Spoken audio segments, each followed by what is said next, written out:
Ferete dá ordem para torturar e matar Gerluce e Paulinho. Prestes a ser desmascarado pelos seus crimes, Ferete tomará medida radical. O que antes era apenas desconfiança começa a ganhar contornos de ameaça real. E o cerco que lentamente se fechava ao redor de Ferete agora se transforma em um verdadeiro laço prestes a apertar seu pescoço. Acuado, encurralado e cada vez mais paranoico, o empresário decide que não há mais espaço para cautela. É hora de agir, e agir com brutalidade. Antes de continuar, clique no botão de gostei, se inscreva no canal e comente de qual cidade você assiste a novela. Depois que indícios de seus crimes vêm à tona e aliados passam a demonstrar insegurança, Ferete percebe que está perdendo o controle da situação. O roubo da valiosa estátua das Três Graças, peça central de um esquema milionário que envolve contrabando e lavagem de dinheiro, torna-se o ponto de ruptura. Convencido de que Gerluce está por trás do desaparecimento da obra e que ela escondeu a fortuna no ferro velho de Joaquim, o vilão passa da suspeita à sentença. Nos próximos desdobramentos, Ferete não apenas suspeita, ele decide punir. Em uma reunião marcada por tensão e silêncios ameaçadores, o empresário convoca Vicente para uma conversa reservada. O clima é sombrio. A sala pouco iluminada parece refletir o estado de espírito do mandante. Sem rodeios, Ferete deixa claro que o tempo acabou. Ele precisa de respostas, precisa do dinheiro e precisa eliminar qualquer risco de exposição. A ordem é direta, fria e calculada. Gerluce deve falar. E depois, deve morrer.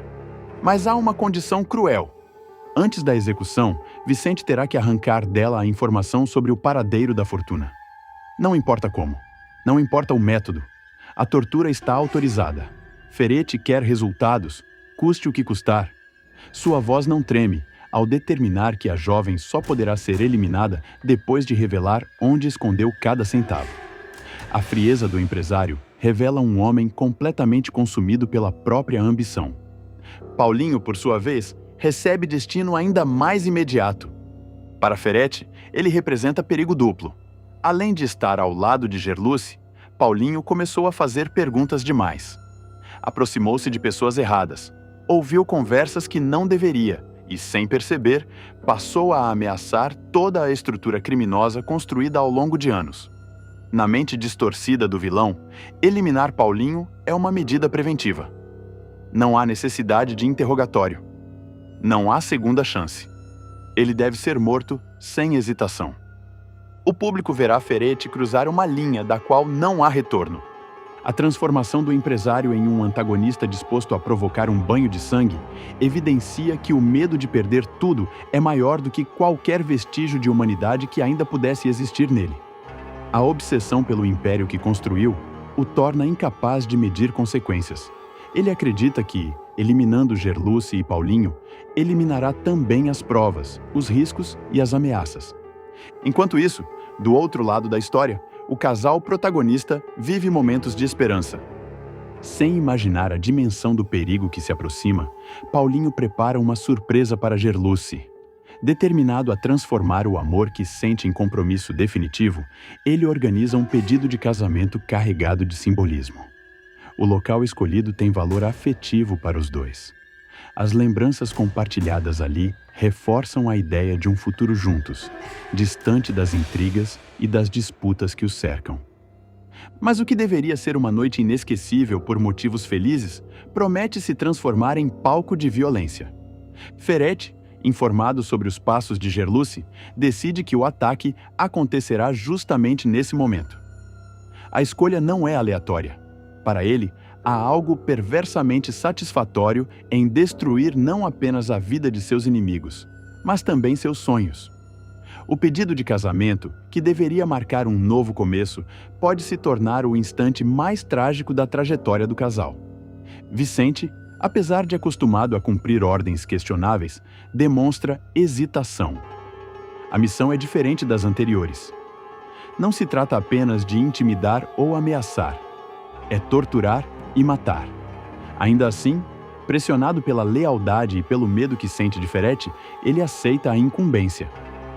Nos próximos capítulos, o conflito interno do capanga começará a ganhar destaque, levantando dúvidas sobre até onde ele será capaz de ir. Gerluce, por sua vez, começa a perceber que algo está errado. Pequenos sinais, olhares estranhos e movimentos suspeitos indicam que está sendo observada.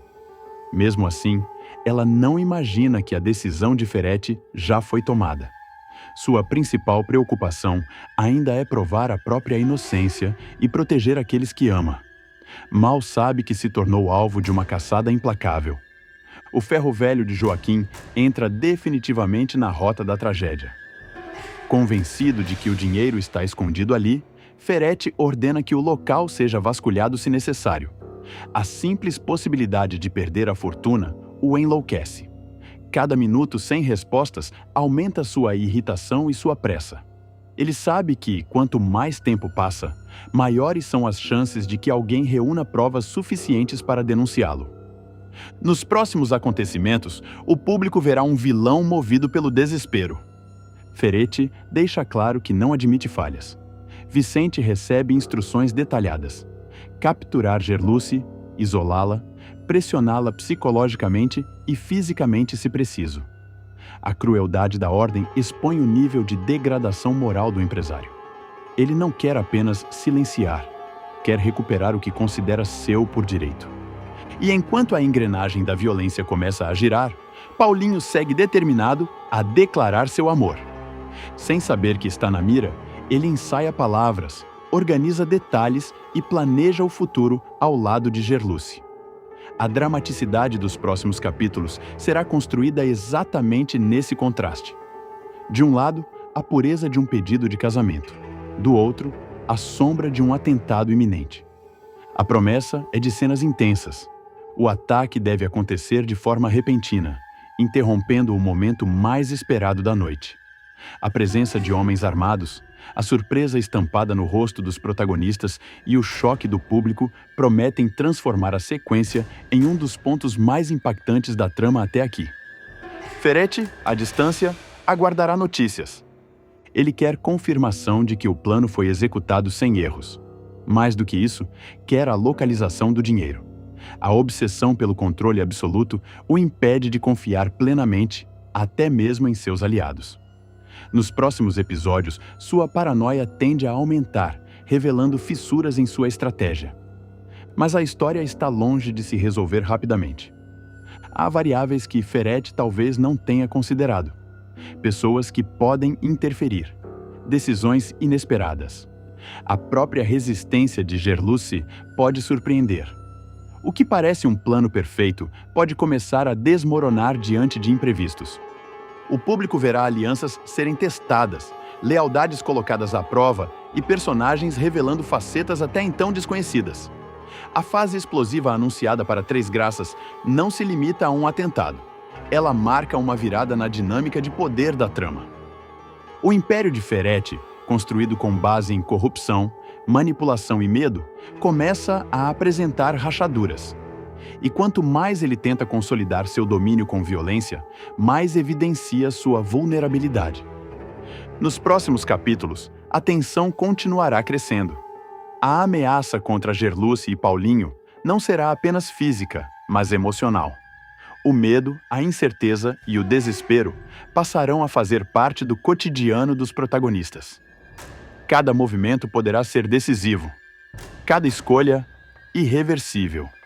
E enquanto o vilão acredita estar eliminando riscos, a narrativa prepara o terreno para consequências imprevisíveis, porque quando alguém decide ultrapassar todos os limites, o retorno pode ser impossível. Sem que Ferretti perceba, o jogo pode estar prestes a virar. A prisão de Ferretti acontece quando ele menos espera, e da forma mais pública possível. Depois da suspensão da execução e do avanço das investigações paralelas, as peças começam a se encaixar com rapidez surpreendente. A informação sobre o verdadeiro responsável pelo desvio da estátua chega às autoridades por meio de uma denúncia anônima. O que Ferretti não imagina é que, ao tentar proteger o próprio império com violência, deixou rastros demais. Registros de ligações, transferências suspeitas, câmeras de segurança que mostram movimentações incoerentes, depoimentos que começam a se cruzar. O nome dele surge com força. Enquanto tenta reorganizar sua estratégia e encontrar o terceiro envolvido no esquema, Ferretti passa a ser oficialmente investigado. Mandados são expedidos em sigilo. O empresário ainda acredita que tem influência suficiente para contornar qualquer situação. Subestima a dimensão do cerco que se forma. A reviravolta acontece em plena luz do dia. Agentes chegam à sede de suas empresas com ordem judicial. Funcionários assistem atônitos à entrada das autoridades. Computadores são apreendidos. Documentos são recolhidos. Ferretti mantém a postura altiva, como se tudo não passasse de um mal-entendido. Mas então, vem a ordem de prisão. Ele é informado de que está sendo detido por formação de quadrilha, lavagem de dinheiro, tentativa de homicídio e sequestro. O rosto endurece. Pela primeira vez, a confiança absoluta dá lugar a um olhar que mistura incredulidade e fúria. A notícia se espalha rapidamente. Gerluce e Paulinho, ainda abalados pelo atentado, recebem a confirmação de que o responsável por ordenar suas mortes foi capturado. A sensação é ambígua: alívio por estarem vivos, choque por tudo o que veio à tona e consciência de que a batalha judicial está apenas começando.